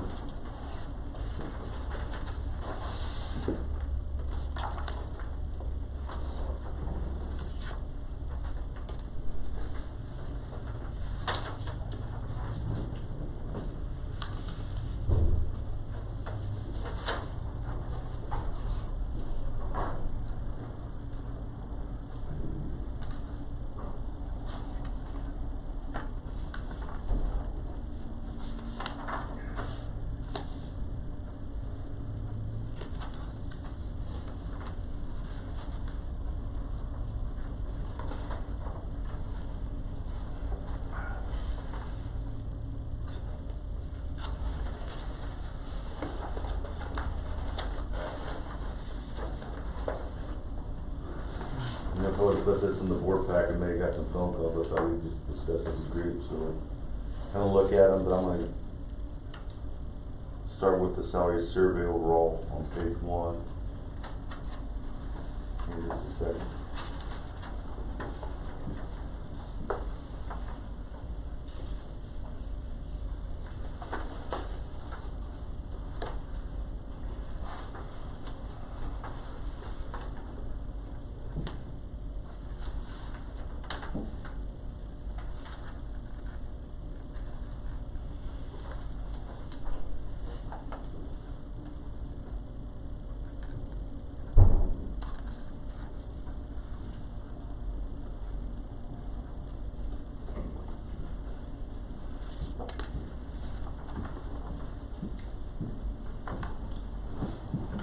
Alright, so starting with the first page, I know you're flipping through. What I did is I took out Gilchrist and I took out another town, I can't remember right now because of the extreme differences, and I want to, Berthoud, I believe. But I wanted to compare apples to apples as far as towns and the services they provide, make sure they have, you know, basically police, public works, you know, some have cemetery, some don't. And administration is always different. So on the salary survey sheet, these are just comparables. We're in the far right column, we're in the yellow. And you can see across the board how salaries average across for, I put admin and rec together, police and public works. At the bottom I put additional benefits. The town does pay 100% employee premiums, which is $682.39 roughly. And that's provide longevity benefits once you reach 4 years. And then police and public works has take-home vehicles. Director and chief full-time and staff during their work week. The second page is, I presented this before, David Green just gave some numbers all based upon flat percentages. I am not recommending a flat percent across the board. The reason being is it benefits the higher ranked salaries, but it doesn't get where I want us to get as far as bringing people up to competitive wages. So this last worksheet, I worked on several different versions. It would get too convoluted, so I tried to simplify it. So what this is our positions are on the far left, and then actual 20 salaries. I built in the third column the 1.3% COLA, so you can see the actual number increase that is. So with the COLA adjustments, the salaries would be in italics in the middle column. The key here is the 1.2 to 10.7%. Those percentages are based upon where I believe upon the salary survey, not people, but positions could be to make them competitive in the market for us to hire people, for me to retain people. So starting with the front office, I excuse myself, that's not a focus. So looking at the town clerk positions across the board and the deputy finance utility clerk, what was apparent on that first salary is that the clerk, regardless of title as far as deputy finance utility, they're all paid in the low to mid 40s in all these other towns. As you can see, our highest paid was a deputy clerk, barely at 40. So our goal is, and then a finance clerk, she's currently at 32 hours. That's not 40 hours a week.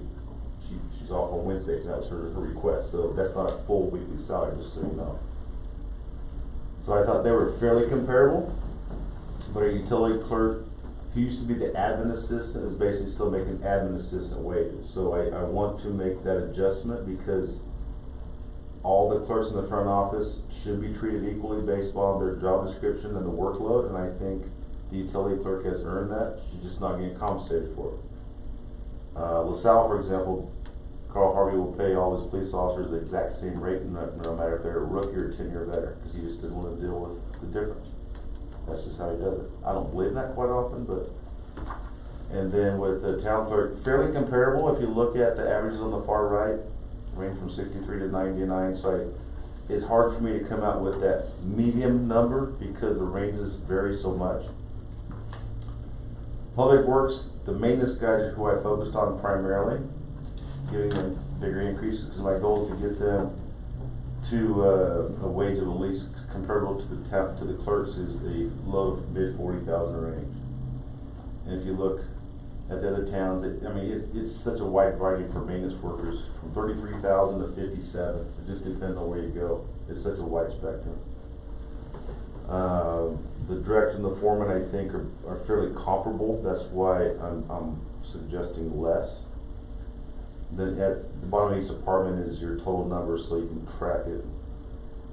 Police department was my biggest focus, the line officers. Basically 7 to 10% increase. My goal is to eventually get all of our officers starting off at $50,000 a year. So if you look at our comparables with other towns, other than maybe Alt or Kersey, Carl can't compete. We've advertised 3 times now in the last 6 months. We're not getting any applicants because Fort Upton's hiring, Erie's hiring. So I didn't want to blow the entire proposal on the PD because other employees I think deserve salary increases. So our starting range would be from 41,600. It would go to 45,801. So pretty substantial. But I think Carl was talking to Carl. He thought that this would help them get more competitive. And this DOQE with cops, it's similar to public works, but more so with the police officers. When I was talking to him, what I want to do is right now we start with $20 an hour, change that to 22 to 25 for entry level to up to a 2-year veteran. Then if we get a lateral, then we can go 25 to 28. You want to pay for that experience at that time. So I want to promote that. Recreation was impossible. I mean, we had 2 comparables, and I wasn't going to compare to rec districts. So my comparable basically was Kersey and Meade, and looking at what they do, it's not apples to apples. You know, and LaSalle's isn't listed on here. It says seniors. Seniors, yeah. Oh. And that's what was classified as more as seniors, but they do also rec over there. That one it just depends on what the town needs. I mean, we used to separate ours, I combined them. I think that position is paid pretty well. But that position that we have, I believe, does more than LaSalle, Kersey, or me. Hands down, just talking to those people. Then we do a lot more than they do in our programs. So overall, I'm looking at, there was some talk about, hey, let's see if, maybe, I think Adrian mentioned, maybe just give it a 50,000. I want to be black and white with the board. The COLA is going to be lower 14,000, impacting the budget. For another 359 roughly estimate, I could get these positions, again, it's not people, and I'm not trying to offend any of my employees because they get less percentage than some others, but I'm trying to get them at a position where next year and the year after, unless something significant happens, you are just assigning your COLA and your percentage across the board. It's a simple conversation. So I want to recommend adjustments, if we can, going into 2021 to get the positions comparable. And then internally, if we hire an officer, we're advertising, for example, instead of getting a rookie, we get that 4-year veteran transfer from an agency. I'm not going to pay him 22. I'm going to pay him probably 25, 26. So if you give me that latitude within the budget, that's what I'll do. Same in public works, same in the front office. What we used to do years ago was when a position left, especially a supervisor, say they were making $24 an hour, we'd hire somebody who's like, you know what, let's only pay him 20. Let's save some money. No more of that. We don't do that anymore. For example, Mary's going to retire. So Did you announce that? No, he didn't. she's threatened me for several years. So I know, that's why I looked over and I was like, Mary, did you know this? So she's going to retire eventually. But right now, she's in the room. I'm going to use her example. Factor salary is $69,784. So if you approve this, it'll go a couple $1,000 to almost $71,510. When I hire her replacement, I'm not going to pay her $65. I'm going to pay her $71,510 DOQE. Now, somebody comes in as a 2-year town clerk that has something, because Mary's going to help me with this process. I'm not going to hire the exact same amount. But I don't want to keep going backwards. That's what this town was doing. When they get rid of a long-term employee that got those annual increases, like, you know what, we're going to save $5-10 grand, we're going to hire someone for less money. To me, in my opinion, that's how we got this hole. Well, then you play catch up. I'm always playing catch up, Yeah. and I hate that. So we stopped trying to do that you have your range and pay them according within your range. I didn't present the range to you tonight, but I did with my staff that, like, clerk would be 68 to 78 range or something like that. If I get someone relatively inexperienced, be closer to 68. I get someone like Mary that has good experience as a town clerk, I'm gonna be paying them pretty more. Right. The range is the top number on this yellow, then, right? Bottom would be a set number you would make up, and then the range, the top number of the range, which, let's say for the clerk, would be the 71,510. That would be. You said 78, I'm like, well, how do you get 78? You have to get our approval. No, for the range is kind of separate. This is their actual salaries here. No, I can understand that, but how can you say a range that you don't know if the board will approve? That's my question. I wanna get through this hurdle first. Sorry, I didn't mean to No. cut you off. Cause I want this to be the topic tonight, and then I wanna come back at a later date with a range that we can set. I just didn't wanna convolute that with tonight's discussion. Yeah, that makes sense, let's, focus Yeah, on. I didn't wanna convolute that, 'cause then we start talking about ranges, Yeah, that. and I don't wanna do that. Right, because I kind of disagreed with what you said. If we get Mary is the exemplary clerk, right, has a ton of experience. You're not gonna get somebody probably that's gonna come in like that, right? I got So Mary. I don't know that you're gonna wanna pay that person the same exact thing that Mary is getting paid on day one. I don't know, what do you think? Well, and I'm also sitting here thinking, if I'm married and I'm getting paid 71,000, but then I retire, and somebody who has 4 years less experience than me comes right in and sits right at my seat and gets the same amount of money, that's gonna make me slightly salty probably. And there's two schools of thought on that. Yeah, absolutely. Okay, cause some towns believe, if you don't qualify to make that money, I'm not gonna hire you. Yeah. I've never had that luxury for the most part because I hire the best people I can. And there are times where, like her predecessor, never been a town clerk, didn't wanna pay her that much money, so I didn't. But with Mary, and looking at her resume and her background, of course, I'm going to.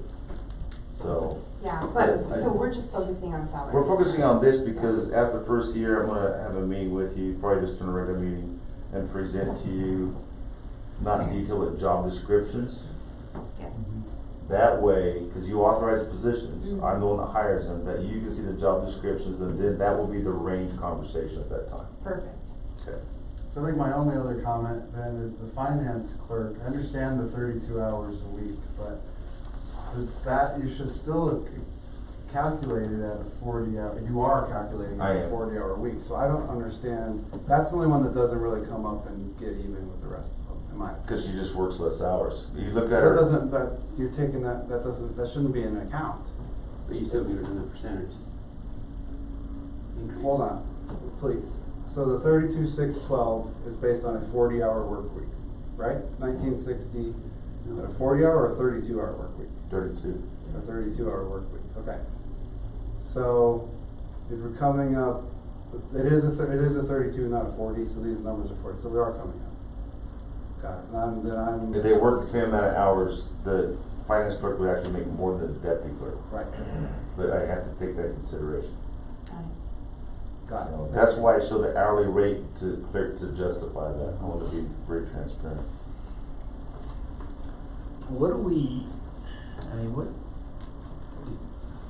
you able to track in the budget or give us numbers of what we're paying overtime wise for police and public works and whatnot Very little. every year? Very little public works because they comp it. Same with the front office. We pay very little overtime to, of course, your police. Yes, we typically budget about 7% of that budget as salary, right, as overtime. Overtime. Yep.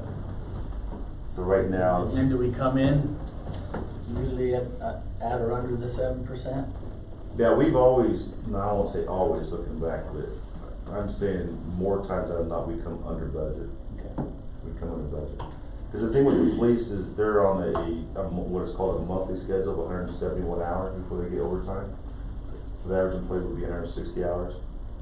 But because of how the rotation is, they may work 5 days in a 2-week period, and they'll work 9 days in a 2-week period. So I have to do it that way. And when I was chief, they complained that they wanted overtime after 160 hours, that's okay, you don't go to set rotation with the exact same days off. Nobody wanted to do that because they like the luxury. So, Yeah, you're talking about that. but yeah, police is the only one I'm concerned with overtime. Okay. When you say Barry in the front office, I mean, there's not a whole lot, but there's comp, they'll comp it because they want some time off. So,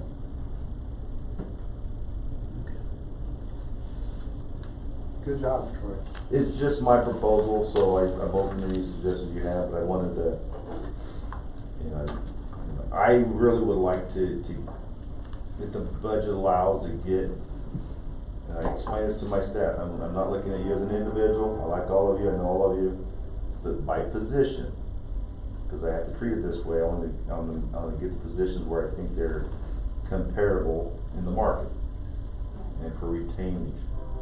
So, police I'm still a little concerned about, but I think this is a big enough jump this year. Carl felt satisfied when I talked to him about, I didn't show him this Same guy before. that limps radios along his cop cars. I'm not sure if I trust his judgment. Right. Well, I will tell you, I'm fortunate, and you guys know this, because with my department heads, Mary and David, Carl, and Janet, they pinch pennies, they don't like to spend a lot of money, so I'm fortunate to have that mentality. No, we have a good group for sure. But you gotta adjust that however you want, but that's kind of what I'm recommending if you want. But it would be a total budget increase of 68,000, which the COLA, and I call it merit. So let me explain this to you. Carl wants to make sure he has the ability to give a merit because everybody works a little differently. So like with the police, most of them are 10%. I would say, you know what, you need to, I will increase 8%, you got 2% merit. You can give them all at 10%, but if they're not up to snuff, but I don't want to make a big gap there. I give them a little bit, but that'll satisfy my chief. So, You made a comment that we think the budget can support it. I would refer to you, and you think the budget can support it. if it remains stable, and even if it doesn't, I've already looked at the budget, and there's be projects I just won't pursue with your knowledge. But it's hard to predict. $225,000 revenues over expenditures, not including capital projects. So we were, the main thing is I increased sales tax by about 200,000 this next year, based upon a 2-year pattern. And as long as sales tax holds, and I read, we get, Mary and I get the email newsletters, and I get magazines, and I read articles about, especially bigger towns cutting budgets by 25% and this and that. I don't know where the revenues come from. I know where ours come from, and as long as we have property tax and a solid sales tax, well, we won't be too bad. Because we are highway user tax fund, our severance tax was up this year, like 84,000. Highway user tax was 146,000. We get some county road maintenance money, but those two are big ones. And your estimates didn't incorporate the 7-Eleven sales tax. I didn't even include that in my estimate. I think we're old. I look at our 2 existing gas stations. Of course, they're going to have some reduction because more people will go to the 7-Eleven. But I think the highway traffic, I think they'll pretty stay consistent. That's just my personal opinion. Well, the growth is still around here going, so there's still a lot of people going around. But I actually asked Devin to reach out to Frederick because the 7-Eleven on Highway 52, the one I thought was in Dakota's in Frederick, the one on the west side of the highway, on the north side of the road, there's a new 7-Eleven there. That's also in Frederick. And she was giving some false numbers, like $200 a month sales tax. That's ridiculous. No way. Our sales tax here for our 2 gas stations range between $1,000 and $7,000 a month, depending on which one it is and the time of season. So I'm comfortable with that. I just, when I went and bought some furniture over in Firestone, at that American Furniture Warehouse, they have a Firestone fee that's added on to your, you pay for your merchandise, then you got a fee for Firestone, and then you pay your taxes. Pay your tip. So we need to find something where we can get a FIFO fee. That's why if you go to the Centera, That's why I won't go to Dick's Sporting Goods buy a baseball bat there, I'll go somewhere else because you're paying that extra tip of about 12%. Yeah, it's crazy. But anyway, That's where these communities get those extra fees. What did y'all do last year with regards to increases? Was it? We give a percentage and give was it Troy just across the flat, board. straight across the board percentage? yeah, 2 years ago, Larry proposed and the board accepted, which I like, is we build in a COLA based upon Social Security. Okay. This year's 1.3, last year Larry was like 2.9, I think, 2.3. Oh, wasn't that high? or 2.7, 2.3. So last year what the board did is they gave another merit to bring it to a total of 4%. And a lot of employees got it, but some didn't. I've seen their evaluations, they just have to earn it, that's what the merit's all about. But, it's been a percent for a long time, pretty much across the board. Some years, it's even back. Well, we made an adjustment, I know, Some years ago, some years ago. yeah. I feel like it was And- 5 or 6 years ago. Yeah, I know we made an adjustment at that time. I remember that board meeting. I'm sure it was a lot of fun. Oh, I will tell you, one other draft I had was a 2-year increment, where if you approved for this year, and I was already pretty much pre-approval for next year, because this will be the same board. So next year's conversation would have been just ratify it. But I think this will still do the same thing. Because I think this budget right now that we have now is pretty solid. So, but that's all I have. This number you have for the total budget increase, 68,787. I don't see where that includes the increase to the employee expenses that are not salaries, for instance, et cetera. Exactly. And that's why I'm gonna reference back to what David Green gave.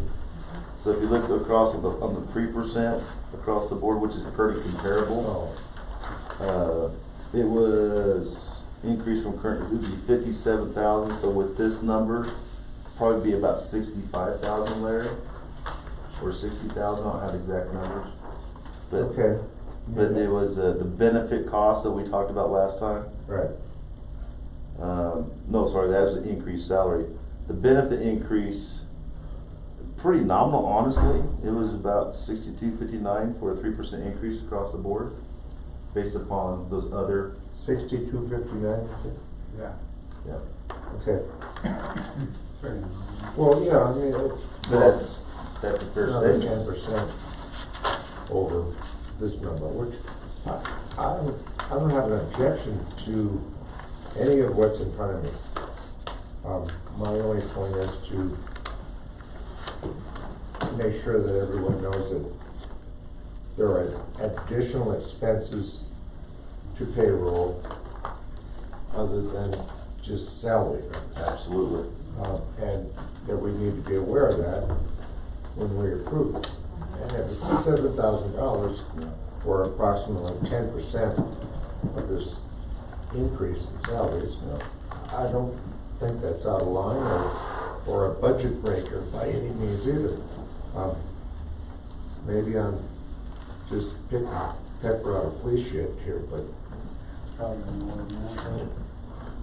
just something we need to be aware of, that's all. No, That's on a 3% increase, and you're gonna be more than that on an average, aren't you? It'll be, I didn't do that math, it'll be closer to 5 Right. So, yeah, it'll be closer. across the board. It's gonna be closer to 7,800, probably. So that's why I was saying it goes closer to probably 10, 12,000. Now, you mentioned the police cars, are those that was still working last time you updated the board, are those take home for officers? That'll be Just- on the November 1st.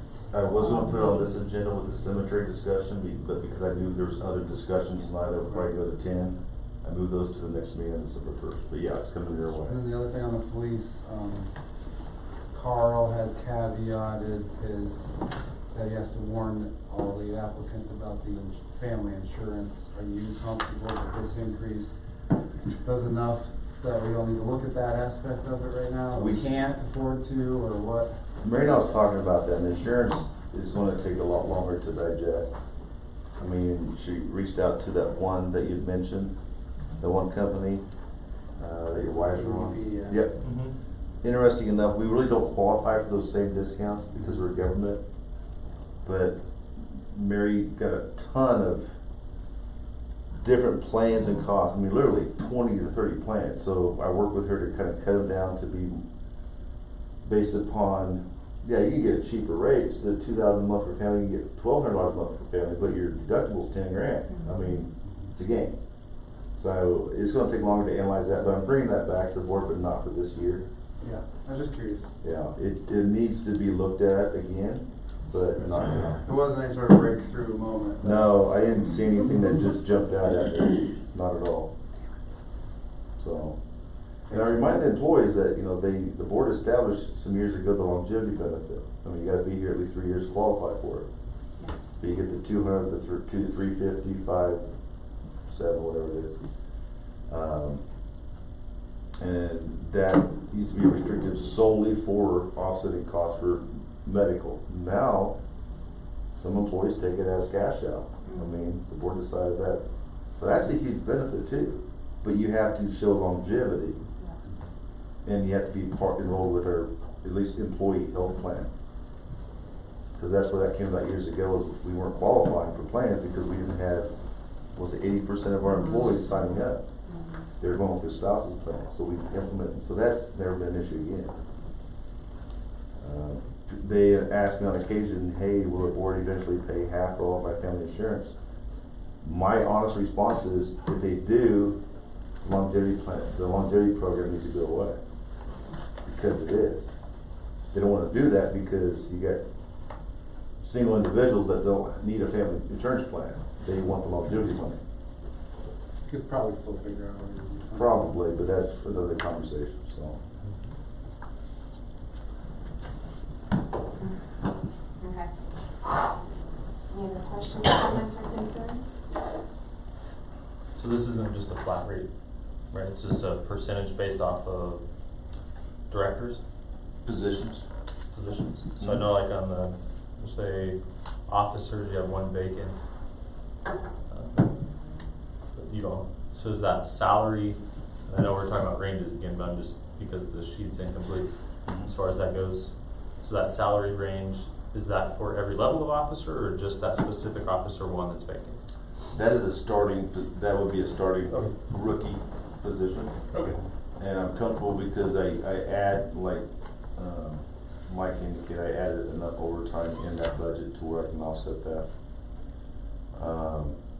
What I typically do is if the board, for example, like last year, they approved a 4% across the board. I work with David Green and we impose that dollar amount in the budget, knowing that not all employees are gonna get 4%. So there's usually enough padding to overcompensate some of those differences. Okay, and then for, just real fast, Public Works, I think when we had talked about it previously, David said there was no real maintenance 1, 2, or 3, but it's outlined here as 1, 2, and 3. I just listed them as employee 1, 2, 3, I'm sorry. Okay. Sorry, I didn't clarify that. No, that's, I need to, like we were talking about LaSalle, for example, which is comparable because they're close by. The one reason why they can pay so much more for maintenance because they require CDL. They have trucks that are CDL worthy of a license. We don't. right. So we talked about, well, if we require CDL, we can justify paying more money. But we only have one dump truck that requires a CDL operator. So why do it? So then, as I was about the flat rate, so you have maintenance 2 and 1 both getting 5% of a merit. And if I remember correctly, the way you stated it, Carl, maybe it was Carl's decision that, whereas, you know, if he has an officer that's gonna scheduled to get 10%, he doesn't have to necessarily give him 10%, he can use it as an actual merit based off of an evaluation. I want most of it to be given to them as an adjustment. Set aside 1 to 2% as a merit. I am comfortable talking to Carl and David that most of the employees will probably get the full. There's a couple that they're gonna consider that. May not. May not. Right. But that's a motivation too. Right. It's motivation if it's gonna be there earlier. Yep, I like the true merit because that makes a difference. It does. You reward people who don't just show up 8 to 5 and they go home and they don't think about their job ever again. I mean, it's work. Well, it's kinda hard in public works. I feel like someone's always on call and they're always digging up some water main. I'm pretty fortunate. I mean, in both the departments in the front office, they have a tendency to think, unfortunately, think about this job when they're not here sometimes. Yeah. So, I just like to see that the front office was showing some love. I was kinda concerned about that as well as the rec department, so I was just happy to see that. yeah. So overall, I mean, the front office and public works, as far as the line people, get them in, eventually get them in the mid-40s, which is comparable to other towns. Police, at least give them the 50 to mid-50s in generic, but that's what I want to bring back to you probably in We need January. to build out that residential space just north of the lagoon. I'd like to, if Kurt Hill would agree to me. Oh, tell them we'll arm wrestle over it or something. That, you bring up that property, which is off topic, but that 69 acres is very encumbered with setbacks and Anadarko, and nobody's touched on the 10-foot pole right now. I've tried, because there's too much unknown, so, yeah. That's all I have. Any other questions, comments, concerns? Do you want me to build this into the budget as is presented? Because I have to present to the board next meeting. Move to approve the 2021 salary and benefits proposal. So I'll entertain a motion. Okay. You're still good with you're good with this officer one salary? You said you wanted to get to 50, but you're not even in the survey salary range. Not yet, but I don't want to blow, You want to get somebody hired though, I too, want to right? get someone hired. Baby steps. If it's truly a rookie, we'll still be comparable to probably Kersey and all. Okay? Yeah, 46. If they have some experience, give me some latitude. As a lateral, I can bump them closer up to what the other officers are making in the low 50s. Budget will absorb that. But if we truly get out of the academy rookie, we'll start them off at 46, then he can earn or she can earn their increments as they go along. I was just looking at the ranges, and that's the only one that doesn't fall within. And like I said, police still has some work to do, but I want to be fair to all the employees. The thing is, over the years, the biggest changes in all the towns have been police, because you can't hire. The market's not there anymore. Nobody wants to be a cop. Yeah, especially right now. Yep. So, I move to approve the 2021 salary and benefits proposal as presented. Second. I have a motion and a second. All in favor? Aye. Aye. Opposed? No, because we ain't approving anything until we Yeah. approve the Not budget. good. All right. true. We can always say no, come budget, That's right.